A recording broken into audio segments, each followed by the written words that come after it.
All right, so today we're doing something a little different. We're not just going to learn about the progressive era, we're going to learn how to ace a test on it. But listen, this isn't about memorizing a bunch of flashcards. Nope. This is about learning to think like a historian, to see a test not as a chore, but as a series of really cool historical puzzles just waiting for us to solve. Think about it. Every single question on a history test is a puzzle. It hands you a piece of evidence, maybe it's a quote, a cartoon, or a photograph, and it asks you, hey, what does this mean? The best part, you don't have to guess. All the clues are right there on the page, and in this explainer, we're going to figure out how to find them together. Okay, so the very first tool in our historian's toolkit is the most basic, but also the most important one. Just looking really closely at the question itself. Before you even think about the answers, you've got to know exactly what puzzle you're being asked to solve. Okay, let's take a look at this question right here. Read it carefully. What are the most important words? I mean, what are the terms that just jump off the page and seem to hold the key to the whole thing? If you had to circle just a few words, what would they be?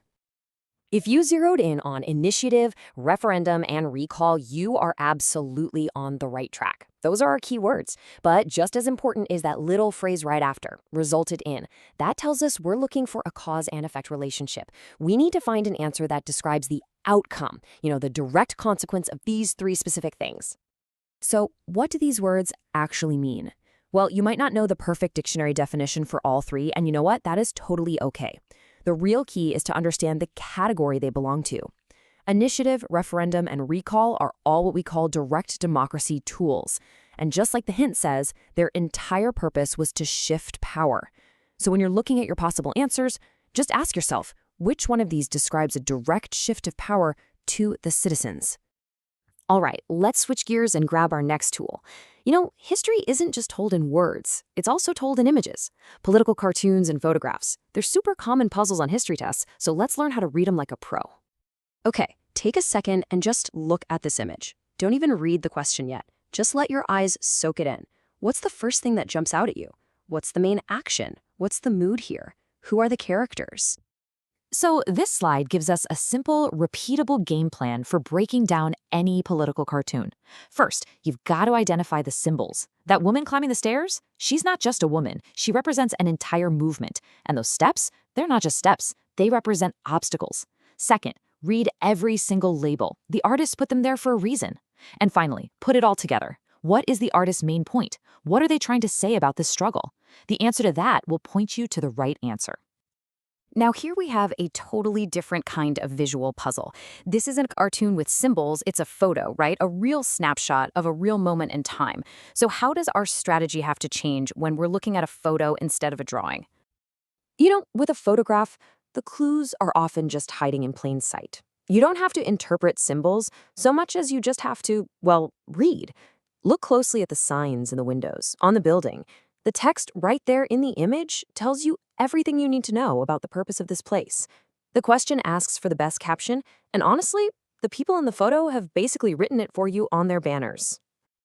This leads us perfectly into our next crucial skill, connecting leaders to the ideas that drove them. A huge part of history is understanding not just what happened, but the people and the powerful ideas that made them happen.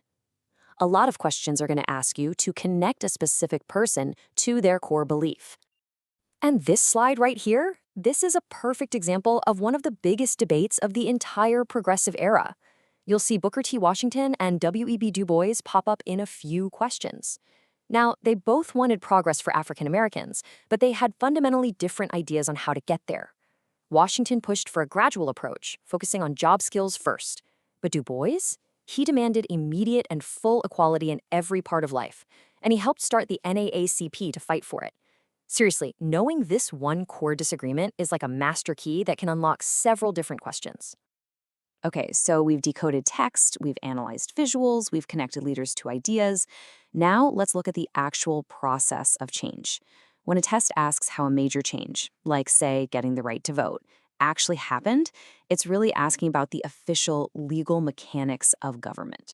So here's the puzzle from question 12, and I want you to focus on one single word in this whole question. The word is formally. That is a massive clue. It isn't asking about the protests or the marches or the activism. even though all that stuff is super important. It's asking for the final, official, government-stamped process that turns an idea into the law of the land. So what is the most formal way to secure rights in the United States? It's by amending the Constitution itself. And as you can see here, that is an incredibly difficult two-step process. It's designed to be the highest, most permanent form of law. So whenever you see that word formally and a question about securing national rights, your mind should immediately go to this really high bar. So there you have it. We've just put together a really powerful set of tools. And this isn't just a random collection of tips. It's a whole strategic approach to thinking your way through any historical problem. Let's put it all together. So here's the bottom line. You now have a toolkit. You know how to decode the question to find what it's really asking. You know how to analyze visuals, whether they're cartoons or photos. You can connect the dots between leaders and their core philosophies. You understand the formal process of change. And by using all of these clues, you can confidently start eliminating the wrong answers and zero in on the right one. And hey, don't just take it from me. This quote, it's pulled directly from the instructions on the test itself. It's a simple message, but it's absolutely true. Armed with these strategies, you are more than ready for this. You've got this. Because really, in the end, that's what this is all about, right? It's not just about passing a test. It's about learning to read the world around you like a historian, to look for evidence, to analyze arguments, and to uncover the stories hidden in all the little details. The past is just full of puzzles. Now go solve them.